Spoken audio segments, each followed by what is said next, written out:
Hello friends, आप सभी का हमारे YouTube channel dream government job में स्वागत है। फ्रेंड्स, आप सभी कैसे हैं? आशा करती हूँ आप सभी अच्छे होंगे। तो मैं एक और नया वीडियो लेकर हाजिर हूँ। ये आपके सीडीपी है, सीटेट जो एग्ज़ाम हुआ था 10 जनवरी 2022 को। मैं प्रीवियस पेपर करवा रही हूँ, साथ ही साथ थ्योरी पार्ट भी करवा रही हूँ। अगर आपने वीडियो नहीं देखा है तो जाकर देखें।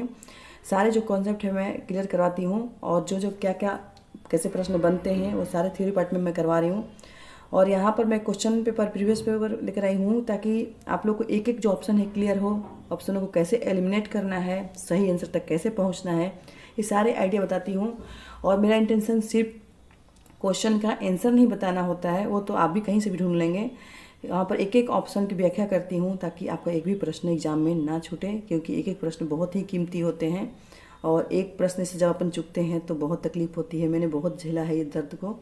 तो मैं नहीं चाहूँगी कि जो मैंने गलतियाँ की है एक एक नंबर के लिए वो आप गलतियाँ करें। तो चलिए देखते हैं हम पहला क्वेश्चन क्या है। आप अगर प्रीवियस पेपर देखते हैं तो आपको आइडिया मिलेगा कि क्वेश्चन कैसे बनते हैं और हमें सॉल्व कैसे करना है। क्वेश्चन नंबर फर्स्ट है, निम्नलिखित में से कौन सा कथन सही नहीं है। सबसे पहले आपको यही देखना है, नहीं है। नहीं है तो सबसे पहले अंडरलाइन कीजिए, ठीक है। तो और उसके बाद उसके आंसर कीजिए। विकास क्रमबद्ध व व्यवस्थित होता है। विकास केवल आनुवंशिकता से प्रभावित होता है। विकास के सभी क्षेत्र एक दूसरे पर निर्भर हैं। विकास की गति व्यक्तिगत होती है। साथ के साथ आप भी आंसर करें। आपको एक तरीका मैं बता रही हूँ कैसे आपको आंसर करना है। आप एक रफ कॉपी ले लीजिए, उस पर नंबरिंग दे दीजिए। 30 क्वेश्चन कराने हैं या 15 क्वेश्चन कराने हैं, आप नंबरिंग दे दीजिए। फिर उसका ए और बी, आप जो वीडियो है उसको पॉज करके ए या बी जो भी ऑप्शन देना है आपको, ABCD जिसमें ऑप्शन देना है आप दे दीजिए। और उसके बाद मेरा वीडियो सुनिए कि आंसर कौन है। फिर हाँ सही और गलत का टिक लगाते जाइए। लास्ट में आप अपना इवेलुएट कीजिए अपने आप को कि आपके कितने क्वेश्चन सही हुए हैं या कितने गलत हुए हैं। फिर उसके बाद गलत हुए हैं तो क्यों हुए हैं, उसका रीज़न देखिए कि जो प्रश्न गलत हुए हैं वो क्यों हुए हैं, उसको आप एनालिसिस कीजिए। आप ऐसे करेंगे तो आपका एक भी प्रश्न गलत नहीं होगा। तो चलिए देखते हैं। विकास क्रमबद्ध एवं व्यवस्थित होती है। बिल्कुल, विकास जो है क्रमबद्ध और व्यवस्थित ही होती है। यहाँ पर पूछा है नहीं, तो यह नहीं हो सकता।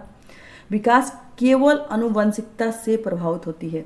तो मैं आपको बता दूं, जो विकास है आनुवंशिकता और पर्यावरण दोनों का होता है, मेल होता है, दोनों का गुणनफल है। तो आप केवल आनुवंशिकता की बात नहीं कर सकते हैं। और एक बात और, जहाँ केवल आ जाए ना तो नेगेटिव थिंक अपने आप में नेगेटिव आते हैं, क्योंकि इस चीज़ों को आपको बांध दिया, लिमिटेशन बाउंडेशन में आपको बांध दिया है। तो जहाँ केवल शब्द आ जाए तो आपको कहीं ना कहीं आपको ध्यान देना है कि वो गलत ही होगा, क्योंकि आपको बाउंडेशन बांध दिया आपको, ठीक है। तो यही हमारा आंसर होना चाहिए।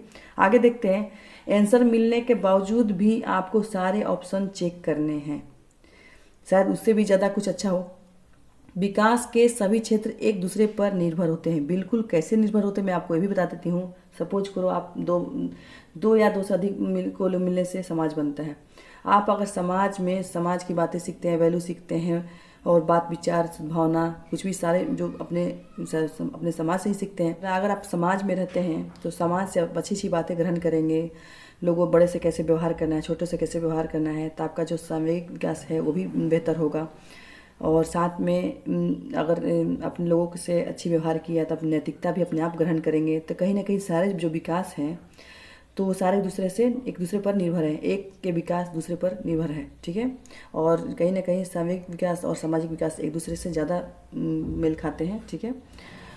विकास की गति व्यक्तिगत होती है। बिल्कुल, सभी बच्चों में जो विकास की गति होती है व्यक्तिगत इंडिविजुअली तरीके से होता है। ऐसा नहीं है कि सभी बच्चे समान होंगे। अगर समान होता तो सभी लोग एक जैसे दिखते हैं, सबकी जो सोचने समझने की क्षमता एक जैसी होती, तो ऐसा तो होता नहीं है। आप कहीं बाहर निकल जाएं तो सभी, यहाँ तक कि परिवार में भी एक सदस्य जो माँ बाप के एक ही माँ बाप के बच्चे हैं वो एक जैसा नहीं सोचते हैं, उनकी लंबाई चौड़ाई एक जैसी नहीं होती। तो क्या है, जो विकास की गति होती है वो व्यक्तिगत होती है। सभी अपने अपने अनोखे हैं, सबके तरीके जो व्यवहार के विकास के तरीके हैं वो सबके अपने अपने होते हैं। तो हमारा ऑप्शन क्या है, केवल विकास केवल आनुवंशिकता से प्रभावित होती है, यही ऑप्शन गलत है। यहाँ पर पूछा था नहीं और यही है नहीं। बाकी क्रमबद्ध होता है, एक दूसरे पर निर्भर है, बिल्कुल सही है। और व्यक्तिगत होती है, विकास जो है व्यक्तिगत होती है। क्वेश्चन नंबर सेकंड है, भाषा अर्जन। भाषा अर्जन के संबंध में निम्नलिखित में से कौन सा चरण संवेदनशील है। भाषा अर्जन के संबंध में तो यहाँ पर जो प्रारंभिक बाल्यावस्था है, इसका आंसर यही है कि प्रारंभिक बाल्यावस्था है। इसमें जो चरण है ये भाषा अर्जन की क्षमता होती है संवेदनशील होती है। तो प्रारंभिक बाल्यावस्था में। क्वेश्चन नंबर 3 है, खाली स्थान और खाली स्थान बच्चों के समाजीकरण के द्वितीय कारक हैं। तो सबसे पहले हम देखते हैं कि द्वितीय कारक कौन है और प्राथमिक कारक कौन है। तो सबसे मैं आपको बता दूं, प्राथमिक कारक कौन, परिवार आते हैं, है ना। और इसमें देखेंगे कि प्राथमिक कारक में परिवार आते हैं और यहाँ पर पूछा गया द्वितीय, तो परिवार किसमें है और किसमें नहीं है। तो परिवार यहाँ है, ये प्राथमिक में है, तो ये अपने आप गलत हो गया। अभिभावक परिवार के सदस्य ही होते हैं जो अभिभावक होते हैं, तो ये भी गलत है। परिवार और स्कूल, यहाँ पर स्कूल तो द्वितीयक है लेकिन परिवार यहाँ पर प्राथमिक है, तो ये भी नहीं हो सकता। यहाँ पर स्कूल और धर्म, यही आपका ऑप्शन होगा। स्कूल और धर्म ही है, ये द्वितीयक उदाहरण है समाजीकरण के। आपको ऑप्शन एलिमिनेट करना आना चाहिए। ऑप्शन सही दिखे उसके बाद भी आपको सारे ऑप्शन देखने हैं, एलिमिनेट करना है और सही आंसर पर पहुंचना है।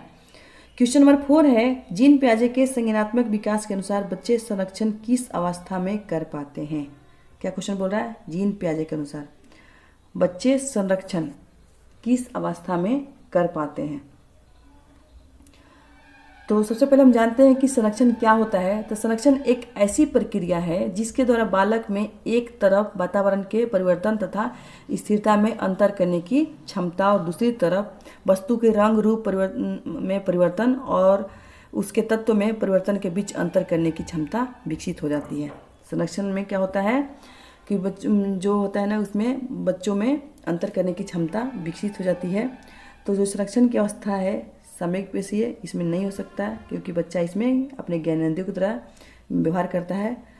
पूर्व संक्रियात्मक अवस्था, इसमें संरक्षण की होना नहीं होती है। तीसरा है मूर्त, यही आंसर होगा। और अमूर्त काफ़ी हाई लेवल का होगा है, उसमें अमूर्त चीज़ें कहने को मतलब जो चीज़ हमारे सामने मौजूद नहीं है, जो समस्या हमारे सामने मौजूद नहीं है, उसकी कल्पना करके भी हम उसका आंसर निकाल सकते हैं। तो ये होता है अमूर्त में। लेकिन जो संरक्षण की अवस्था है इसमें मूर्त संक्रियात्मक अवस्था में होता है। और है आपका क्वेश्चन नंबर 5, मूर्त संक्रियात्मक अवस्था में, यानी कि जीन पियाजे से प्रश्न, एक और प्रश्न पूछा गया है। जीन पियाजे, कोहलबर्ग और वाइगोत्स्की, ये तीनों को बहुत ही ढंग से पढ़ के जाएं, कम से कम 4 या 5 प्रश्न जरूर आते हैं। मूर्त संक्रियात्मक अवस्था के बच्चों को पढ़ाते हुए एक शिक्षिका को क्या नहीं करना चाहिए। जो नहीं है उनको सबसे पहले अंडरलाइन कीजिए। तो मूर्त संक्रियात्मक अवस्था में बच्चों को पढ़ाते समय शिक्षक को क्या नहीं करना चाहिए, वर्गीकरण के मौके देने चाहिए, बिल्कुल। जो जिस साइज का है उसको वर्गीकृत करके उसमें एरिया में लगाने चाहिए। ऐसी समस्याएं देना जिसमें अमूर्तता की आवश्यकता हो। तो आपको पता है कि जो अमूर्त बातें किसमें की गई है, 4th चरण में जीन पियाजे ने 4 चरण बताए हैं, 4 अवस्थाएं बताई है। पहला क्या है, संवेदीगामक, द्वितीय है पूर्व संक्रियात्मक, तृतीय है आपका मूर्त संक्रियात्मक और चतुर्थ है अमूर्त संक्रियात्मक। तो यहाँ पर अमूर्त हो गया चौथा, तो यही हमारा आंसर होगा। चलिए आइए आगे देखते हैं। यहाँ पर मूर्त की पूछा है और इसने आगे उसके आगे के लेवल को बढ़ा दिया है। क्रमिक रूप से कार्य कर देना चाहिए, बिल्कुल क्रमिक रूप से ही कार्य करना चाहिए ताकि बच्चे ढंग से समझ पाए चीज़ों को, कंसेप्ट क्लियर हो उनका। चौथा है मूर्त संसाधन देना, तो ये भी सही है। लेकिन यहाँ पर क्या है, बोले कि क्या नहीं करना चाहिए। तो यहाँ पर जिस लेवल का बच्चा है उससे हम हाई लेवल की बात कर ही नहीं सकते हैं। तो यही है जो एक शिक्षिका को नहीं करना चाहिए। यहाँ पर अमूर्तता की बातें आ रही है। मूर्त संक्रियात्मक की कुछ विशेषताएं देख लेते हैं। मूर्त संक्रियात्मक अवस्था की कुछ विशेषताएं देख लेते हैं। इस अवस्था में बालक वस्तुओं को देखकर छोटा बड़ा तो बता देते हैं, परंतु यदि शाब्दिक रूप से कोई समस्या प्रस्तुत की जाए तो वो नहीं बता पाते हैं। तो यहाँ पर अमूर्तता की बातें की गई है, तो इसके अनुसार से हम ऑप्शन को पहले ही हटा सकते हैं। ठीक है। इस अवस्था में बालक जो होते हैं लंबाई, भार आदि के आधार पर वस्तु को लगाने की क्षमता विकसित हो जाती है मूर्त संक्रियात्मक अवस्था में। अर्थात मूर्त जो चिंतन करने की क्षमता है बच्चों में आ जाती है, अमूर्त रूप से नहीं, कुछ भी नहीं कर पाते हैं। यानी कि जो समस्या उनके सामने मौजूद है उसी के आधार पर समाधान निकाल सकते हैं। और अमूर्त में क्या होता है कि जो समस्या हमारे सामने नहीं है उसकी भी कल्पना करके हम समस्या का समाधान निकाल सकते हैं। तो काफ़ी हाई लेवल की बात हो जाती है। क्वेश्चन नंबर 6 है, 4 से 5 साल की उम्र में के बच्चे अक्सर अपने आप से बातचीत करते हैं। लेव वाइगत्स्की के अनुसार यह वाक्य कैसा कहलाता है? जो 4-5 वर्ष के बच्चे होते हैं जो अपने आप से बातें करते हैं, तो ये जो बातचीत है कैसा कहलाता है? वाइगोत्स्की के अनुसार उनकी आत्म केंद्रितता को दर्शाता है, उनके संज्ञानात्मक विकास में बाधा डालता है, उनके सामाजिक विकास में बाधा डालता है, उनको अपनी सोच नियमित करने में मदद करता है। तो आत्म केंद्रितता को दर्शाता है, ये नहीं हो सकता है। बाधा डालता है, नहीं, संज्ञानात्मक विकास में बाधा नहीं डालता है। उनके जो विकास है, संज्ञानात्मक विकास है, उनको विस्तार देता है, ना कि बाधा डालता है। सामाजिक विकास में बाधा डालता है, बिल्कुल नहीं। आपको पता है कि वाइगोत्स्की ने समाज की बातें की है, और बच्चे जो बातचीत करते हैं वो अपने आप को नियमित करने के लिए, निर्देशित करने के लिए बातचीत करते हैं, ना कि समाज के विकास में बाधा डालता है, तो भी गलत है। उनको अपनी सोच नियमित करने में मदद करता है, बिल्कुल। हमें ये चीज़ कब करना चाहिए, क्या करना चाहिए, अपने आप को निर्देशित करने के लिए बच्चे अपने आप से बात करते हैं। वाइगोत्स्की के अनुसार एक बात कर लें कि वाइगोत्स्की के अनुसार बच्चे भाषा का प्रयोग न केवल संप्रेषण अपितु स्वनिर्देशित जो तरीके हैं, कार्य करने के तरीके हैं, अपने आप को निर्देशित करने के लिए बच्चे अपने आप से बात करते हैं। तो ये हमारा आंसर होगा, बच्चे अपने आप को निर्देशित करने के लिए बातचीत करते हैं। क्वेश्चन नंबर 7 है, निम्न में से किसने जोर दिया कि व्यक्तिगत विकास को सामाजिक और सांस्कृतिक संदर्भ के बिना नहीं समझा जा सकता है? अगर आपने वाइगोत्स्की पढ़ा है तो इसको आपको ऑप्शन देखने की ज़रूरत ही नहीं है, फिर भी मैं बोलूँगी कि एक बार सारे ऑप्शन देखेंगे आप। लेकिन वाइगोत्स्की समाज और संस्कृति की ही बातें करते हैं, जीन पियाजे ज्ञानात्मक विकास की बातें करते हैं, स्किनर आपके पुनर्बलन की बातें करते हैं, कोहलबर्ग आपके नैतिक विकास की बात करते हैं। तो आंसर क्या होगा? वाइगोत्स्की, क्योंकि सिर्फ वाइगोत्स्की ही हैं जो समाज और संस्कृति की बात करते हैं। जीन पियाजे संज्ञानात्मक विकास की बात करते हैं, स्किनर पुनर्बलन की बात करते हैं, और कोहलबर्ग आपके नैतिक विकास की बातें करते हैं। क्वेश्चन नंबर 8 है, लॉरेंस कोहलबर्ग द्वारा प्रतिपादित नैतिक विकास के किस स्तर पर व्यक्ति यह तर्क देते हैं कि केवल समाज ही तय कर सकता है कि क्या सही है और क्या नहीं है? यहाँ पर किसके बारे में पूछा गया है? कोहलबर्ग द्वारा प्रतिपादित जो नैतिक विकास जो उन्होंने सिद्धांत दिया था उसके बारे में बोला गया है कि केवल समाज ही तय करता है कि क्या सही है और क्या गलत है। आइए ऑप्शन देखते हैं। आज्ञा पालन एवं दंड अभिविन्यास, अच्छा लड़की अभिविन्यास, अधिकारिता एवं सामाजिक क्रम व्यवस्था अभिविन्यास, सार्वभौमिक नैतिक सिद्धांत अभिविन्यास। तो आज्ञा पालन एवं दंड अभिविन्यास है जो इस अवस्था में बालक क्या करते हैं? आज्ञा के पालन, बड़े को आज्ञा के पालन इसलिए करते हैं कि हमें दंड मिलेगा, अगर हम आज्ञा का पालन नहीं करते हैं तो हमें दंड मिलेगा। यानी कि बच्चे जो दंड से भय खाते हैं, यहाँ पर समाज की बात ही नहीं है। अच्छा लड़का या अच्छा लड़की, यानी कि यहाँ पर व्यवहार जो बच्चे जल्दी जल्दी फटाफट कोई काम करते हैं या बड़ों को सम्मान करते हैं ताकि हमें कोई अच्छा लड़का या अच्छा लड़की कहे, यहाँ पर भी नहीं है। यहाँ पर क्या बोल रहा है? केवल समाज तय करता है। तो अधिकारिता एवं सामाजिक क्रम व्यवस्था अभिविन्यास में होता है कि केवल समाज ही तय करता है कि क्या सही है और क्या गलत है, और बच्चे उस चीज़ को अपनाते हैं। नंबर डी है सार्वभौमिक नैतिक सिद्धांत अभिविन्यास। इसमें होता है कि सार्वभौमिक सर्वोच्च स्तर का होता है, ये नैतिक विकास बिल्कुल सर्वोच्च स्तर का होता है। इसके अंतर्गत होता है कि कोई भी बोला जाता है कि मेरा भला हो या ना हो, भला हो, समाज का भला पहले हो और लोगों का भला पहले हो। एक कहावत भी है, 7 भला उसके बाद अपना भला, कहने मतलब 7 लोगों का भला हो जाए उसके बाद मेरा भला हो। इतनी उच्च स्तर की सोच हो जाती है इस अंतर्गत। तो आंसर क्या होगा? सी। क्वेश्चन नंबर 9 है, निम्नलिखित में से कौन सी व्याख्या हावर्ड गार्डनर द्वारा प्रतिपादित तार्किक गणितीय बुद्धि का आलेख करती है? तार्किक गणितीय बुद्धि का आलेख करती है।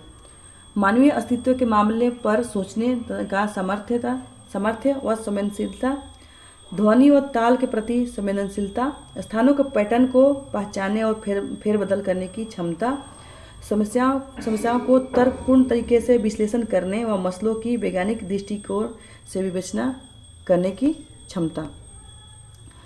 तो यहाँ पर मानवीय अस्तित्व की बात बिल्कुल नहीं, यहाँ पर गणितीय तर्क यानी कि आपको वैज्ञानिक तरीके से सोच तर्क करने की क्षमता होनी चाहिए। यहाँ पर क्वेश्चन में ही आंसर है तार्किक और गणितीय, ठीक है। तो यहाँ पर मानवीय अस्तित्व की बात कहीं नहीं है, ध्वनि में तालमेल की बात कहीं नहीं की गई है, स्थानों के पैटर्न पहचानने की फेरबदल की बात नहीं की गई है। यहाँ पर समस्याओं को तर्कपूर्ण, कहने का मतलब कि लॉजिकली बात, ऐसे कहते हैं ना, बिना सीन पूछ वाली बात नहीं होनी चाहिए। कोई किसी भी जो कारण हुआ है, जो अगर कोई कार्य हुआ है तो उसके पीछे कारण जरूर रहा होगा, यानी कि तर्कपूर्ण सोचना कि अगर कोई कार्य हुआ है तो जाहिर सी बात है इसके पीछे कोई कारण भी रहा होगा। तो यही आपका आंसर है कि समस्याओं को तर्कपूर्ण तरीके से विश्लेषण करने व मसलों की वैज्ञानिक दृष्टि से विवेचन करने की क्षमता होती है ना। हार्वर्ड गार्डनर जो होते हैं गणितीय बुद्धि के अंतर्गत उनके समस्याओं को तर्कपूर्ण सुलझाने की क्षमता जाती है। तो ये आंसर होगा अपना ऑप्शन डी। क्वेश्चन नंबर 10 है, क्वेश्चन नंबर 10 है, एक प्रगतिशील कक्षा में अधिगम। एक प्रगतिशील कक्षा में अधिगम कैसे होता है? अंतःक्रिया या संवाद द्वारा, शिक्षकों से अधिगमकर्ताओं द्वारा एक तरफा प्रसारण के रूप में होता है, निष्क्रिय अभिग्रहण द्वारा होता है, केवल अधिगमकर्ताओं की जिम्मेदारी है कि वह शिक्षकों की कोई भूमिका नहीं है। वह शिक्षकों की कोई भूमिका नहीं है, मतलब केवल सिर्फ अधिगमकर्ताओं की जिम्मेदारी है, शिक्षकों की कोई भूमिका नहीं है। तो चलिए एलिमिनेट करते हैं। केवल अधिगमकर्ताओं की जिम्मेदारी है, बिल्कुल नहीं है, यहाँ पर दोनों सक्रिय रूप से कार्य करेंगे, तो ये गलत है। निष्क्रिय अभिग्रहण, बिल्कुल नहीं, एक्टिवली पार्टिसिपेट किया जाता है, ये भी गलत है। शिक्षकों से अधिगमकर्ताओं द्वारा एक तरफा प्रसारण, ये भी अपने आप में वन वे की बात कर रहा है, ये भी क्या है? गलत है। अंतःक्रिया या संवाद द्वारा, अंतःक्रिया या संवाद द्वारा, तो यही आंसर है पहला। सबसे पहले मैं बता दूं कि प्रगतिशील जो शिक्षा है इसने किसकी बात की थी? अमेरिका के जॉन डीवी ने इससे संबंधित प्रगतिशील शिक्षा के बारे में बात की थी। और प्रगतिशील कक्षा में क्या होता है? प्रगतिशील कक्षा में छात्र अनुभव कर पाठ्यक्रम के साथ अंतःक्रिया करके सभी छात्र, यहाँ पर एक छात्र की बात नहीं हो रही, सिर्फ छात्र की नहीं, सभी छात्र स्वयं के अधिगम में भाग लेने का अवसर का लाभ पाते हैं। कहने मतलब कि जो बच्चे पार्टिसिपेट करते हैं तो कहीं ना कहीं सब स्वयं अधिगम करने के लिए सभी पार्टिसिपेट करते हैं एक साथ। और उसके बाद एक तथा छात्र जानकारी को पूर्व के अनुभव के आधार जोड़ पर संवाद करते हैं। कहने का मतलब जो बच्चे का पहले के ज्ञान है उस पर अपने ज्ञान का निर्माण करते हैं, जो बच्चे के पास पहले से ज्ञान है उस पर और अपने ढांचा को तैयार करते हैं, जोड़ते जाते हैं, अपने जो ज्ञान में है अपने ज्ञान का विस्तार करते हैं। तो आपका अंतःक्रिया या संवाद द्वारा यहाँ पर सभी बच्चे हैं जो पार्टिसिपेट करते हैं और अपने ज्ञान का निर्माण करते हैं। क्वेश्चन नंबर 11 है,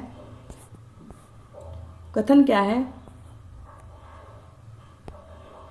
गणित के शिक्षकों को लड़कियों से कक्षा में बहुत कम अपेक्षा रखनी चाहिए। तर्क है, लड़कियों में गणित को समझने की आनुवांशिक क्षमता नहीं होती है। तो सबसे पहले बोलते हैं गणित के शिक्षकों को लड़कियों से कक्षा में बहुत कम अपेक्षा रखनी चाहिए। क्यों? ऐसा तो है नहीं। कभी भी आपको अपने अगर मनोविज्ञान पढ़ा है तो उसमें बार बार बताया जाता है कि जो बुद्धि है वो कभी भी लिंग भेद नहीं करती है। कहने का मतलब कि अगर लड़का है तो उसके पास ऐसा नहीं कि तर्क करने की क्षमता ज़्यादा होगी, ऐसा नहीं है। वो कभी भी जो बुद्धि है कभी भी लिंग भेद नहीं करती, लड़का या लड़की में कोई भेद नहीं करती। जो ज्ञान है वो क्षमता हो सकती है लड़का या लड़की दोनों में हो सकती है, तो ये अपने आप में गलत है। लड़कियों में गणित को समझने की आनुवांशिक क्षमता नहीं होती, ये भी गलत है, क्योंकि आनुवांशिकता और वातावरण में गणित लड़का लड़की से कोई मतलब नहीं, लिंग भेद नहीं होता है। यहाँ पर दोनों अच्छे हो सकते हैं, गणित में, विज्ञान में, एसएसटी में, किसी में भी हो सकते हैं। ऐसा कहीं नहीं लिखा है कि लड़का इसमें अच्छा होगा लड़की इसमें अच्छा होगी। तो दोनों क्या है? ए और आर दोनों गलत है, क्योंकि बुद्धि कभी भी लिंग भेद नहीं करती। क्वेश्चन नंबर 12 है, भाषा के संदर्भ में राष्ट्रीय शिक्षा नीति यानी कि एनईपी किस पर बल देती है? एनईपी 2020 है वो किस पर बल देती है? बहुभाषीयता, एक भाषावाद, पूरे देश में निर्देश का माध्यम अंग्रेजी हो, एक पूरे देश में निर्देश का माध्यम हिंदी हो। तो पूरे देश में निर्देश का माध्यम अंग्रेजी हो, कट है। हिंदी ये भी नहीं हो सकता है। एक भाषावाद बिल्कुल नहीं, ये जो एनईपी 2020 है ये बहुभाषावाद को, मल्टी लैंग्वेज को प्रोत्साहित करती है, तो यही अपना आंसर है। आइए कुछ व्याख्या देख लेते हैं। जो नई शिक्षा नीति है यानी कि एनईपी 2020 है में भाषा के विकास के त्रिभाषा सूत्र को पुनः शामिल किया गया है। जो एनईपी 2020 में है इसमें त्रिभाषा सूत्र को पुनः शामिल किया गया है। इसमें कम से कम जो भारतीय भाषाएं होगी, इसमें क्या होगी? 2 कम से कम भारतीय भाषाएं होगी। बहुभाषी कक्षा में हमारी मातृभाषा के अलावा क्षेत्र और राज्य भाषा को भी महत्व दिया गया है, यानी कि दोनों को समाहित किया गया है। 2 भारतीय भाषा होगी और एक बाहर की लैंग्वेज हो सकता है, ठीक है। और एक में क्या होगा कि एक मातृभाषा होगी जो आपने माँ से ग्रहण किया है, अपने परिवार से ग्रहण किया है, वो आपकी मातृभाषा है। और एक क्षेत्रीय भाषा, यानी कि जिस क्षेत्र में आपके जिस एरिया में आप निवास करते हैं उस क्षेत्रीय भाषा हो सकती है। तो अपना जो बहुभाषावाद है, त्रिभाषा सूत्र को अपनाया गया है पुनः, तो ये बहुभाषावाद को महत्व देता है, क्योंकि बहुभाषा से आपका क्या होगा, आपका ज्ञान का कहीं ना कहीं विस्तार होगा। कहीं आपके पास सिर्फ एक नॉलेज है, एक भाषा का ज्ञान है, और आपके पास 2-3 भाषाओं का ज्ञान है, तो आप 2-3 जगहों से चीज़ों ग्रहण करेंगे। तो बहुभाषावाद है NEP 2020 का ज़्यादा इसमें बहुभाषावाद को महत्व दिया गया है। क्वेश्चन नंबर 13 है, मूल्यांकन का उद्देश्य क्या है। क्वेश्चन नंबर 13 है, मूल्यांकन का उद्देश्य क्या है। अधिगमकर्ताओं में असफलता का डर पैदा करना, बुरे प्रदर्शन के लिए बच्चों को शर्मिंदा करना, अधिगमकर्ताओं के प्रदर्शन की एक दूसरे से तुलना करना, अधिगमकर्ताओं को सीखने की प्रक्रिया में मदद करने के तरीके खोजना। तो चलिए आइए देखते हैं एलिमिनेट कैसे करें। असफलता का डर पैदा करना, नहीं, बिल्कुल नहीं, असफलता को दूर करना है। जो मूल्यांकन का उद्देश्य यही होता है। पहले क्या होता था कि आपको हाफ ईयरली या फाइनली एग्जाम होते थे तो उसमें बच्चों को बहुत ज़्यादा डर होता था, लेकिन आजकल मंथली टेस्ट वगैरह होते हैं, आपके वीकली टेस्ट होते हैं, तो बच्चों के मन में जो डर है असफलता का, वो सबसे पहले इस भय को दूर करना है। तो क्या है, गलत है। बुरे प्रदर्शन के लिए बच्चों को शर्मिंदा करना, बिल्कुल नहीं, आपको बच्चे को तो बुरा भला कहना ही नहीं है, ये बहुत बड़ा जुर्म है। अधिगमकर्ताओं के प्रदर्शन की एक दूसरे से तुलना करना है, तुलना तो बिल्कुल नहीं करना है, क्योंकि सभी बच्चे इक्वल नहीं होते हैं, सबके सोचने समझने की क्षमता अलग होती है, IQ लेवल अलग होता है, तो यहाँ पर तुलना करना बिल्कुल गलत है। हमारा बच गया चौथा, यही हमारा आंसर होगा। अधिगमकर्ताओं को सीखने की प्रक्रिया, यानी कि बच्चे जो जिस प्रक्रिया से सीखते हैं उसमें जो मदद करने के तरीके खोजना, मतलब और किन किन तरीकों से बच्चों को सीखने में मदद कर सकते हैं, यही हमारा आंसर होगा। क्वेश्चन नंबर 14 है, निम्नलिखित में से कौन सा प्रश्न समालोचनात्मक सोच को बढ़ावा देता है। तो समालोचनात्मक मतलब क्या होता है कि आप जिस पहलू की बात कर रहे हैं उसके गुण दोष सभी पहलुओं को ध्यान दिया जाए कि इसके क्या फ़ायदे हो सकते हैं, क्या नुकसान हो सकते हैं, उसके बारे में आपने कितने तरीक़ों से सोचा है और कितने तरीके शामिल हो सकते हैं। मतलब व्याख्यात्मक रूप से आप खूब सारी चीज़ों को शामिल कर सकते हैं। फैक्ट टू फैक्ट बात नहीं करता है, ओपन इंडेड की बात कर सकता है कि एक प्रश्न के कितने सारे आंसर हो सकते हैं। समालोचनात्मक चिंतन में यही होता है कि आपके एक क्वेश्चन के बहुत सारे आंसर हो सकते हैं, बहुत सारे तरीके हो सकते हैं, यानी कि ओपन इंडेड की बात करता है, ना कि क्लोज इंडेड की बात करता है। चलिए आइए ऑप्शन देखते हैं। सौर प्रणाली का आलेख बनाओ। सौर प्रणाली का आलेख बनाओ। आलेख तो बस एक ही तरीके से बना सकते हैं, तो ये नहीं हो सकता है। 328 और 984 से गुणा करो, ये भी नहीं हो सकता है, ये भी आंसर तो एक ही आएगा। शिक्षा का अधिकार अधिनियम किस वर्ष पारित हुआ, तो ये भी नहीं हो सकता है, क्योंकि इसका भी आंसर क्या होगा, RT 2009। लेकिन जो डी है यहाँ पर है, शहरीकरण और वैश्वीकरण के विभिन्न सामाजिक आर्थिक स्तर के लोगों पर अलग अलग प्रभाव। यहाँ पर क्या क्या, शहरीकरण और वैश्वीकरण के विभिन्न सामाजिक आर्थिक स्तर के लोगों पर जो शहरीकरण है और वैश्वीकरण है, अलग अलग लोगों पर क्या क्या प्रभाव पड़ेगा, तो सभी के अलग अलग विचार आएंगे, सबके अलग अलग आंसर आएंगे, क्योंकि अलग अलग प्रभाव हो सकते हैं। जो जिस क्षेत्र में रहेगा उस प्रभाव की बातें करेगा। तो इसमें क्या है, इसमें जो आंसर होंगे अनगिनत होंगे, तो ये ओपन इंडेड की बात करता है, यही हमारा आंसर होगा। अगर आपने सिर्फ जो कठिन शब्द समालोचनात्मक चिंतन यानी सोच, अगर आपने कठिन हार्ड वर्ड जो सीख लिया ना, तो आपका आंसर बिल्कुल गलत नहीं होगा। आपने कीवर्ड को ध्यान देना है, कीवर्ड के विश्लेषण ढंग से सीखना है। अगर आपने कीवर्ड को ढंग से सीख लिया, तो आपका कॉन्सेप्ट क्लियर कर लिया, तो आपका आंसर कभी गलत नहीं होगा। क्वेश्चन नंबर 15 है और आज का लास्ट क्वेश्चन है, क्योंकि वीडियो ज़्यादा लंबी हो जाएगी। अधिगमकर्ताओं की व्यक्तिगत विभिन्नताओं को ध्यान में रखने के लिए एक शिक्षिका को क्या करना चाहिए। अधिगमकर्ताओं के व्यक्तिगत विभिन्नताओं को, क्योंकि दो बच्चे कभी समान नहीं होते हैं, इंडिविजुअली डिफरेंसेस होते हैं सब में, बुद्धि स्तर पर, लिंग स्तर पर, हर तरीके से बच्चों में विभिन्नताएं होती हैं। तो एक शिक्षक को क्या करना चाहिए, एक शिक्षिका को क्या करना चाहिए। अधिगमकर्ताओं की पूर्व अनुभवों की उपेक्षा करनी चाहिए। अधिगमकर्ताओं के पूर्व अनुभव को शामिल कर उनका संचय करना चाहिए। अधिगमकर्ताओं के आकलन हेतु एक समान तरीकों का इस्तेमाल करना चाहिए।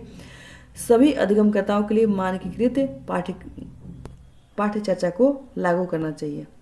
तो चलिए आइए देखते हैं। अधिगमकर्ताओं के पूर्व अनुभव की उपेक्षा करनी चाहिए, नहीं, कभी भी बच्चों के जो विद्यार्थी हैं, अनुभव करता है, अधिगम करता है, उनके पूर्व अनुभव को कभी भी उपेक्षा नहीं करना चाहिए। कहते हैं कि बच्चे अगर जब पहली बार स्कूल में आते हैं तो उनके जो मातृभूमि है उससे संबंधित जो पूर्व ज्ञान है उसे जोड़कर ही आगे बढ़ाना चाहिए। और आगे की क्लास में जीवन भर में यही होता है कि जो पूर्व ज्ञान है उस पर ही आपको, कहने का मतलब कि पहली सीढ़ी बनी हुई है उस पर बाकी ढांचा तैयार करना है, ना कि पहली सीढ़ी को ही हटा देना है। कहने का मतलब जो पूर्व अनुभव हैं उस पर ही आपको जोड़ते जाना है, संचय करते जाना है। ठीक है, तो यहाँ पर क्या बोल रहा है, उपेक्षा करनी चाहिए जो गलत है।